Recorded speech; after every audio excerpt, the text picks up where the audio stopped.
Welcome. We are doing a top 10 list because they're easy to do, and I thought of it 5 minutes ago. So we have Phyrexia, All Will Be One, is now legal for standard and everything else.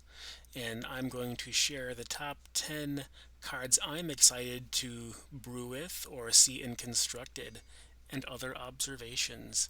So, at the bottom of the list, we have dun dun dun dun dun, ossification. So this enter the effect, exile effect is nothing new, but it is something that I'm looking forward to mono white control implementing because mono white control also has access to the two new chase rares in that color, one of which lets you double up on your ossification triggers. Number 9, we have Archfiend of the Dross. So you get 6/6 flyer for 4 mana, and uh, also extra damage to your opponents when their creatures die. And you get it for how many oil counters? 4 oil counters, and so you should probably win the game before you remove the last oil counter or the one after that.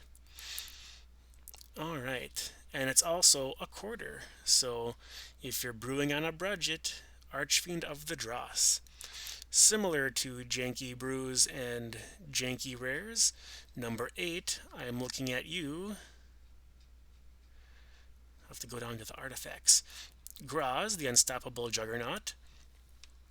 Obviously, we want to cheat this into play, but there's plenty of red effects that exist, and so basically, once you get this into play, all your other creatures become 5/3 juggernauts and have to attack. But if there's a few of them and they're 5/3, you might be swinging for victory, and it's probably a quarter. All right, number 7, Jace the Perfected Mind. Haven't seen too much talk about this card, but I haven't looked very hard. But we have essentially a 3 mana planeswalker that protects itself, and if you have multiple copies in your deck, you can probably have the first one have the second one's -2 ability effective and draw you some cards. And then number 6 is everyone already knows, All Will Be One, the infinite combo maker in Commander, but I feel like this will also see play in Standard because of all the ways it can just throw damage all sorts of different directions.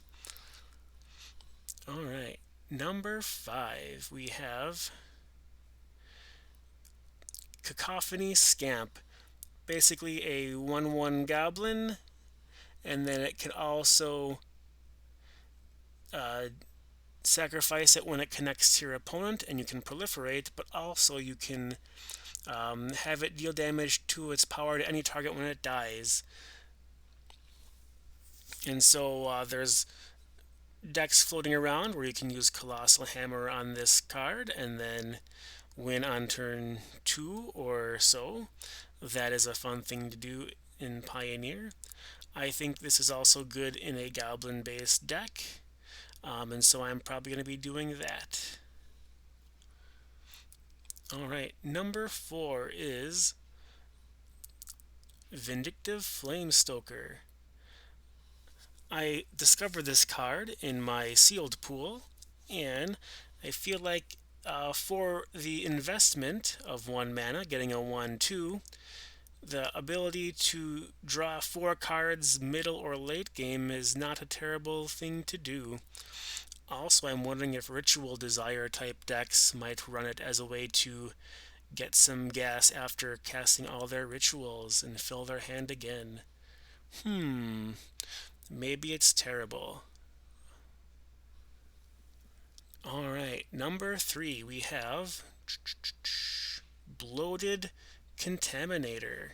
So in this example of power creep, we have a 3 mana with 1 green, 4/4 trampler with toxic 1, and when it connects with that trample damage, you get to proliferate. So basically 3 mana, 4/4 trampler, no drawback whatsoever.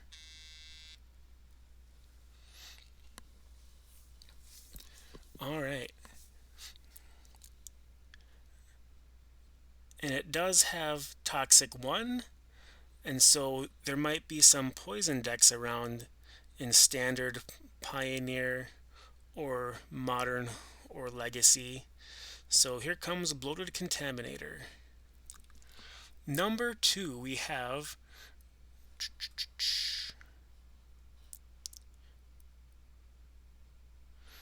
Mercurial Spelldancer.